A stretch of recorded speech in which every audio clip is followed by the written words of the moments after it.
तू ही रे माझा मितवा या मालिकेच्या येणाऱ्या भागामध्ये जबरदस्त असा ट्विस्ट येणार आहे. तर इथे प्रेक्षकांनो, अंजलीने अर्णवला सांगितलेलं असतं राकेशच्या सांगण्यावरून की मला प्रॉपर्टीचा 50% माझा हिस्सा हवा आहे. अर्णवची बहीण म्हणून या प्रॉपर्टीवरती माझा तेवढाच बरोबरीचा हक्क आणि अधिकार आहे की नाही. मग मला आता 50% प्रॉपर्टी माझ्या नावावरती हवी आहे. तेव्हा ही गोष्ट ईश्वरीने ऐकलेली असते की राकेश अंजलीला भडकवतोय आणि त्यामुळे ईश्वरीने आधीच अर्णवला सांगितलेलं असतं की अंजलीताईंना हे सगळं बोलायला लावणारा दुसरा तिसरा कोणी नसून राकेश आहे आणि त्यामुळे त्याने प्रॉपर्टीमध्ये त्यांना हिस्सा मागायला सांगितलं. तेव्हा इथे अर्णव आणि ईश्वरीने आधीच ठरवलेलं असतं की आपण अंजलीला तिचा 50% भाग द्यायचा, पण त्यासाठी काही अटी लागू करायच्या.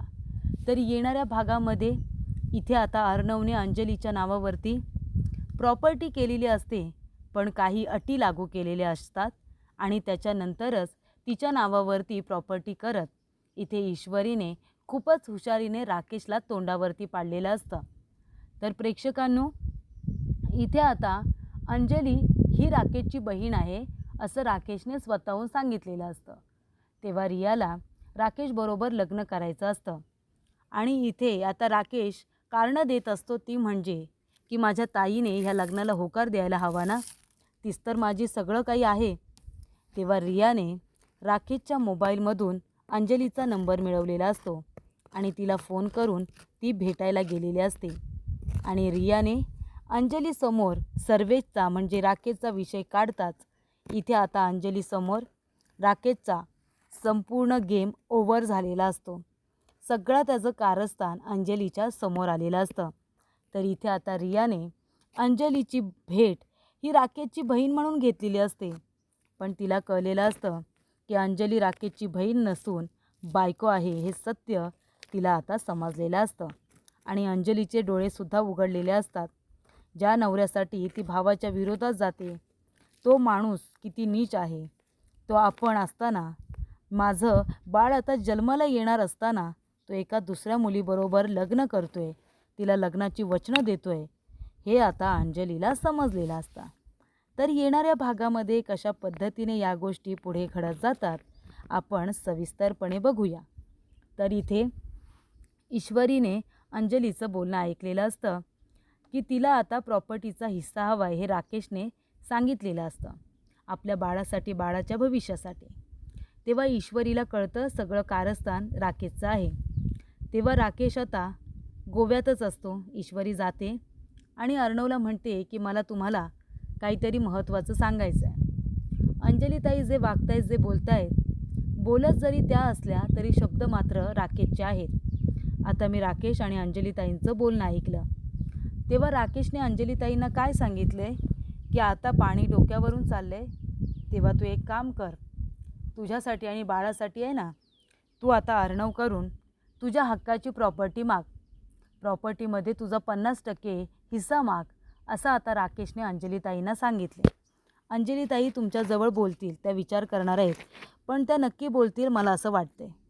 तेव्हा तुम्ही एक काम करायचं, त्यांनी भाग मागितला ना त्यांचा, की त्यांना म्हणायचं हिस्सा मी तुला देतोय, पण ही प्रॉपर्टी फक्त तुझ्या एकटीच्या नावाने होणार नाही आहे, तर ही प्रॉपर्टी तुझ्या बाळाच्यासुद्धा नावावरती होणार. कारण का, मी बाळाच्या नावाने सुद्धा काही इन्व्हेस्टमेंट्स केलेल्या आहेत. तेव्हा तुम्ही असं सांगायचं की तुम्ही फक्त ही प्रॉपर्टी तुमच्या नावावरती न ठेवता बाळाच्या नावावरती ठेवणार आहात. कारण इथे अंजलीने डोकं लावलेलं असतं, पण ते तुझं डोकं नसतं, राकेशचं असतं. पण ईश्वरीने मात्र स्वतःचं डोकं वापरलेलं असतं. ती म्हणते राकेशला आपली प्रॉपर्टी हवी अर्णव सर, आणि म्हणून तो अंजलीताईच्या प्रेमाचा गैरफायदा घेत आहे. शलाकाजींची प्रॉपर्टी लुबाडून शलाकाजींचा खून केला त्या राकेशने आणि आता अंजलीताईंच्या बाबतीतसुद्धा त्याला तेच करायचं आहे. एकदा का प्रॉपर्टी अंजलीताईंच्या नावावरती झाली की तो हळूहळू संपूर्ण प्रॉपर्टी स्वतःच्या नावाने करेल, अंजलीताईंजवळ गोड बोलून, आणि तो अंजलीताईंचासुद्धा काटा काढेल. तेव्हा आपल्याला हुशारीने असं काहीतरी करायचं आहे की ती प्रॉपर्टी आपण अंजलीताईंना द्यायची, पण ती राकेशच्या नावावरती होता कामा नये. यासाठी तुम्हाला काही अटी लागू करायचे आहेत. तेव्हा ईश्वरीने त्याला काही आयडियाज दिलेल्या असतात. सगळेजण इथे आता बसलेले असतात. तेव्हा अंजली म्हणते, मला तुम्हाला काहीतरी महत्त्वाचं सांगायचं आहे. मला जे काही वाटते ते मी तुम्हाला सांगणार आहे. ते ऐकून तुम्हाला थोडं विचित्र वाटेल, पण मी हा निर्णय खूप विचारांती घेतलेला आहे माझ्यासाठी, माझ्या बाळाच्या भविष्यासाठी. कारण जे काही घडते ते खूप विचित्र आहे आणि ते मला पटत नाही आहे आणि म्हणूनच मी हा निर्णय खूप विचार करून घेतला आहे. तेव्हा इथे आता अंजली म्हणते की मी अर्णवची बहीण म्हणून माझा या प्रॉपर्टीवरती बरोबरचा अधिकार आहे. बरोबर ना चिंटू?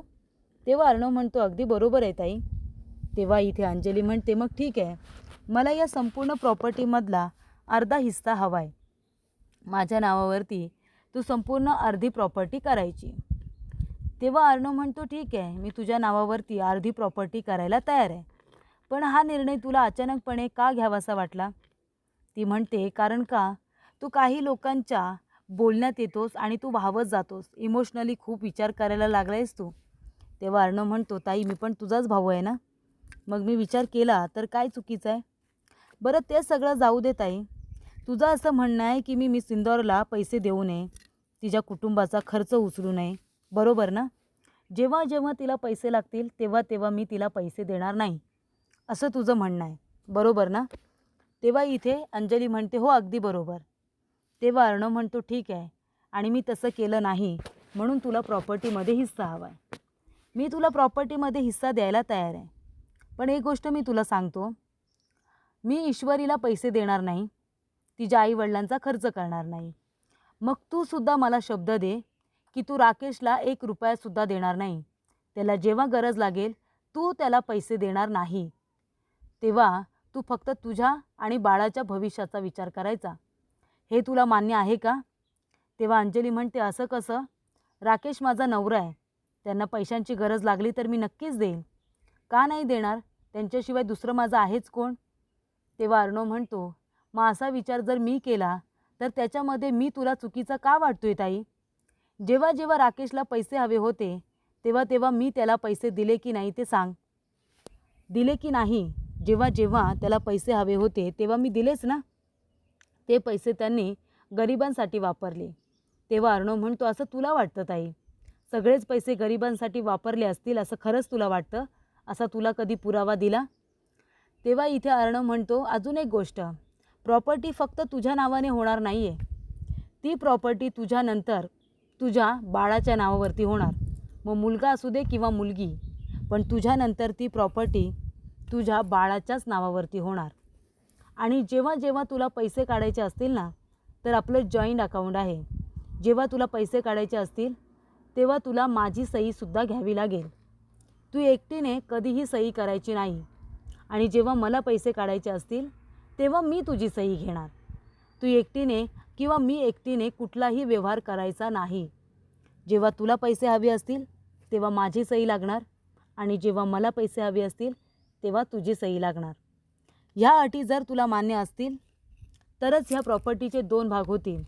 आणि ह्या अटी जर तुला मान्य नसतील तर संपूर्ण प्रॉपर्टी तुला घे, मला काहीसुद्धा नको आहे. आणि जर तुला हे मान्य असेल तर आत्ताच्या आता आपण प्रॉपर्टीचे पेपर तयार करू आणि त्याच्यावरती तू सह्या कर. तेव्हा अंजली विचार करते. तेव्हा इथे सगळ्यात मोठा धक्का तर वल्लरीला बसलेला असतो. ती म्हणते, अरे वा, इथे ही संपूर्ण प्रॉपर्टी मला माझ्या अक्काच्या नावाने करायची आहे आणि इथे हे 2 बहीण भावंड स्वतः अर्धी अर्धी प्रॉपर्टी घेत आहे का?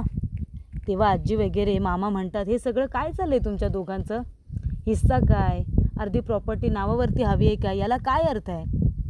तेव्हा इथे अंजली म्हणते, नाही मामा, हा निर्णय मी खूप विचार करून घेतला आहे. अर्णव म्हणतो, ठीक आहे, अटी मान्य आहेत का बोल. तेव्हा इथे ईश्वरी म्हणते की अहो हे काय बोलताय तुम्ही? अर्णव म्हणतो, हो मी बरोबर बोलतो आहे.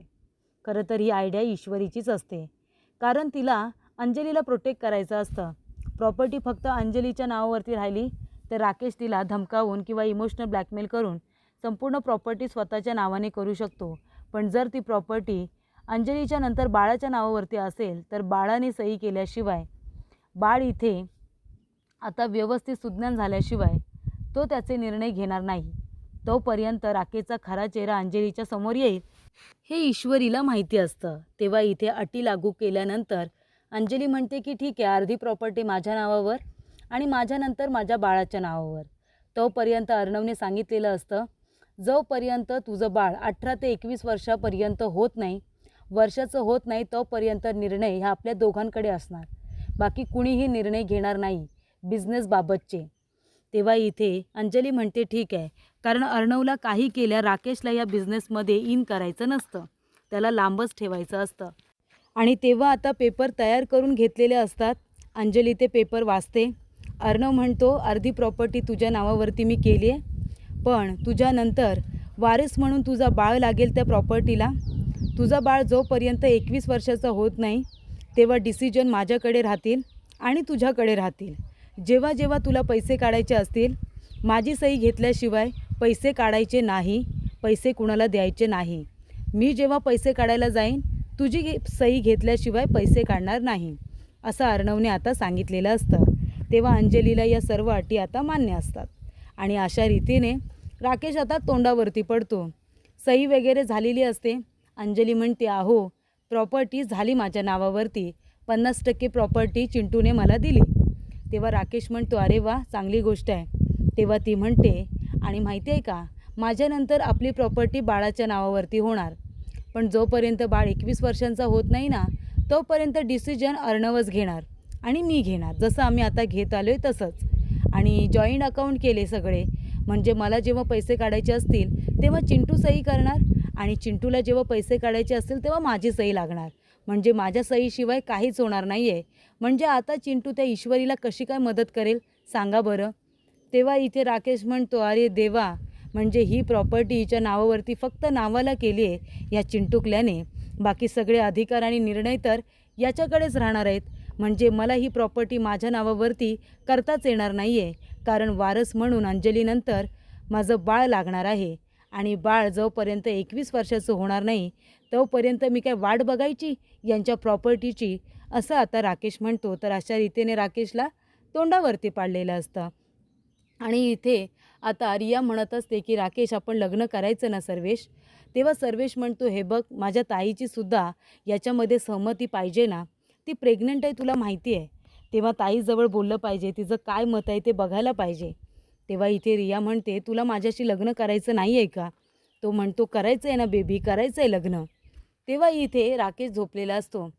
रिया हळूच आता इथे अंजलीचा नंबर आपल्या मोबाईलमध्ये घेते आणि ती म्हणते मुंबईला गेल्यानंतर मी सगळ्यात आधी इथे आता अंजली ताईंची भेट घेणार आहे. तेव्हा 4 दिवस झालेले असतात. इथे रिया आणि राकेश दोघेजण मुंबईमध्ये आलेले असतात. त्यानंतर इथे रिया अंजलीला फोन करते आणि म्हणते मला तुम्हाला महत्त्वाच्या गोष्टीसाठी भेटायचं आहे. तुम्हाला मी ॲड्रेस पाठवते, तिथे तुम्ही याल का. मला लग्नाविषयी बोलायचं आहे. सर्वेशबरोबर मला लग्न करायचं आहे. तुम्ही अंजली ताईच आहात ना, प्लीज तुम्ही मला भेटायला या. तेव्हा इथे आता अंजली म्हणते ही कोण मुलगी आहे आणि कशाबद्दल बोलते, मला काहीच कळत नाही आहे, एकदा जाऊन भेटू का. तेव्हा अंजली कॅफेमध्ये रियाला भेटायला जाते. रियाला बघितल्यानंतर ती तिला ओळखते आणि म्हणते तू तर माझ्या घरीसुद्धा आली होतीस ना चाळीमध्ये, तुला सर्वेशला भेटायचं होतं बरोबर ना. ती म्हणते हो, मला तुमच्या भावाला भेटायचं होतं. सर्वेश तुमचा भाऊ आहे ना, मला त्याच्याबरोबर लग्न करायचं आहे, त्यासाठीच मी तुम्हाला इथे बोलावले. तेव्हा अंजली म्हणते नाही, सर्वेश माझा भाऊ नाही आहे, अर्णव माझा भाऊ आहे आणि त्याचं लग्न तर झाले, मग तुम्ही कुणाबद्दल बोलताय. तेव्हा रिया म्हणते अहो मी तुमच्या भावाबद्दल, सर्वेशबद्दल, अहो मी याच्याबद्दल बोलते. मोबाईलमध्ये ती फोटो दाखवते. तेव्हा इथे अंजली म्हणते हा माझा भाऊ नाही आहे, हा तर माझा नवरा आहे राजेश. तेव्हा इथे आता लगेचच रिया म्हणते काय राजेश, अहो पण हा तर माझ्याबरोबर लग्न करणार आहे, माझ्यावरती प्रेम आहे याचं.